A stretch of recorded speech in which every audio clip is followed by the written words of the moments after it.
Okay, we're back on our journey to a better you. Are in our 7th week. We are 7 weeks in now. So we're going to continue talking about preventative care. Last week, we talked about preventative care and health screenings for men. This week, we're going to talk about the same thing for women.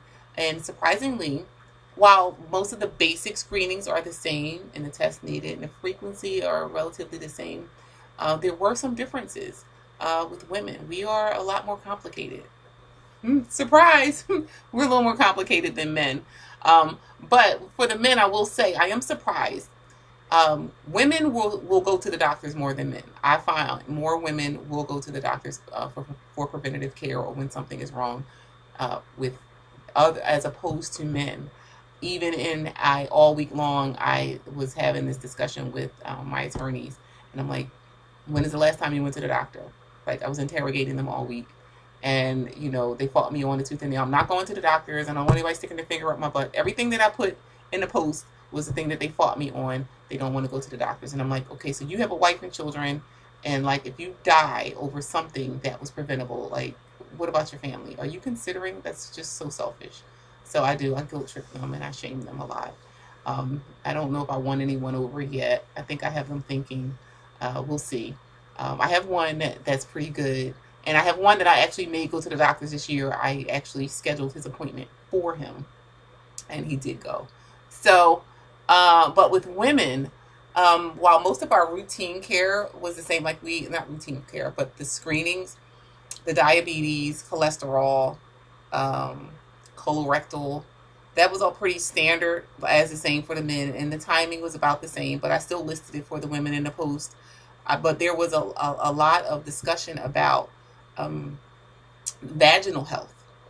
The issue with vaginal health, STDs, sexually transmitted diseases, STIs, sexually transmitted infections, and cervical issues. So cervical screenings were very necessary, and the screenings for like a STD panel, if you are sexually active and you're sexually active unprotected, you should be getting screenings no matter what your age. So it had any age. If you were active, you need to be getting screening. If you were once active but you've never had a STD panel or HIV test, you should still be tested. If it was one time, you should still be tested.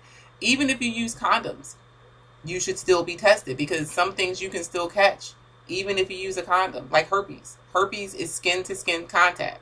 So you should still be getting a screening for those things. And these things came up, and I think they pressed the issue, or they definitely pressed the issue more with women, because of the way that we're built and because of our anatomy, we are more susceptible to contracting and carrying sexually transmitted diseases and infections.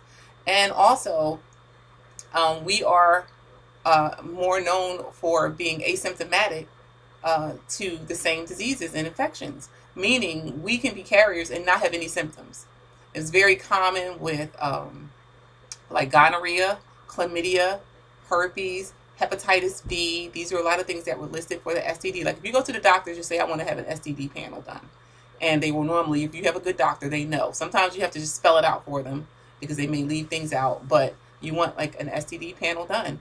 And if you are celibate, then praise God. I'm happy for you. And that is what you should be until you meet the right person, because like nowadays, it's just not safe. You don't know what you're getting. You don't know where people have been.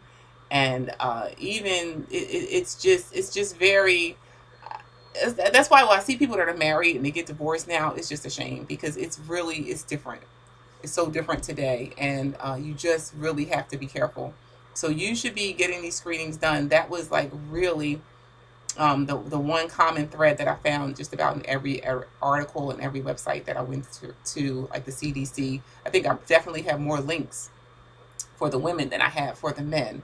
So women, we have to really can take these things into consideration, but still don't forget about the other things. The blood work is still important for your cholesterol and your diabetes. They talk about if you are at risk, you definitely need the testing. They talked about your physicals, to still get your physicals done. I get a physical every year, and I get my GYN every year. My insurance covers it under preventative care. Most insurance plans do cover it for preventative care. It'll say that you only need to get a physical every 2 to 3 years, and I recommend that if you're a person, if you don't have adequate insurance coverage, or if you don't have insurance coverage, but you should have insurance coverage. Even under Obamacare, you should be having insurance coverage, or you have to pay penalties. So, like, you should be making sure that you have adequate coverage. And I understand circumstances are different for different people, but if you can, you want to make sure that you have it so that you can get these screenings done. If it's covered, why not go? If they allow you to go every year, why not go? Mammograms, it's up in the air about, do you need a mammogram every year from 40 on? The requirements keep changing. If your plan covers you to get a mammogram every year, go every year. What does it hurt? It can't hurt. If it's normal, you can go every other year. Your doctor can tell you go every other year. I actually just went for my physical, or my annual GYN last week. And my doctor was like, if you want to get a mammogram, you can get it. Your plan covers it. It's up in the air about whether women over 40 need it every year. It doesn't hurt. So get it done. Get your annual GYN usually covers like your pap smears, HPV, vaginal health is very important. Like I said, you can be carriers, you can and these things can affect you, and if they go on, they're still doing damage to your body. You have to be in tune with your body. Women, if you have any kind of an odor, you should not have an odor. When you go to the bathroom, you shouldn't smell yourself. So something is wrong. You need to go get it checked out. 9 times out of 10, it's some type of infection, bacterial infection, hopefully not like an STD, but you need to get those things checked out. There are ways to remedy that. You have to take care of yourself. So yes, your physicals, your GYN, your blood work, all of that is important. My doctor thinks I'm a hypochondriac. I go to the doctors for everything. I don't care. I'm not going to be the person. I don't want to be the person to go to the doctor and like I've been having a problem, but I just didn't want to be annoying. And then I finally go, and then the doctor's like, oh, well, if you had came 2 months ago, you might live, but now like you're going to die because like you waited. Like, I don't want to be that person. Like, I hear those stories, and it just, for something that when you get sick or people die over something that's preventable, it's just scary to me. So, my coworkers laugh at me when they hear me on the phone, because I get a bump on my arm. I want to call the doctors, like, something's wrong. I want to know what it is.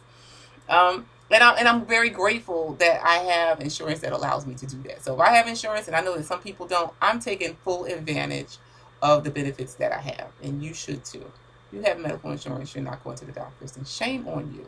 So make sure you're making your appointments and that you're going and you're taking care of yourself. If you're a wife and a mother, you have children, you have people that you're responsible for that depend on you. Don't be selfish. Take care of yourself. If not for you, for them. Same thing with the men that don't like to go to the doctors. Encourage your husbands and your fathers and your sons. I talked to my son the other day. I'm like, have you been going to the doctors? But he's really good at going to the doctor. Going to the dentist. Dental screenings are really important. I've probably referred about 5 people in my office to my dentist. I have a really good dentist in Bluebell. So yes, dental health is just as important. And you want to have all of your teeth. If you can, you want to keep them. You want to get your teeth cleaned and so forth. That was also a part of the screenings that was listed, dental health.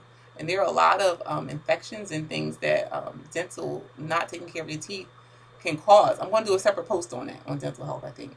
So also, the weather is breaking again. I know we had some snow. So I was thrown off for about a week or 2 because of the snow. Couldn't get out because I like to go outside more than I go to the gym. So the weather's clearing up. So the streets are clear, the sidewalks are clear. So you want to make sure you get back on your routine and you're walking, try to incorporate you some lifts, some weights to start lifting. And if you can get to the gym, if you have a gym membership, get to the gym. I'm going to talk about that too at some point. So we're all set. This post is a little longer than I expected it to be. But I think there's a lot of good information in this post for the women for this week. So thanks for tuning in and have a great week. And we're on our journey to a better you. Bye-bye.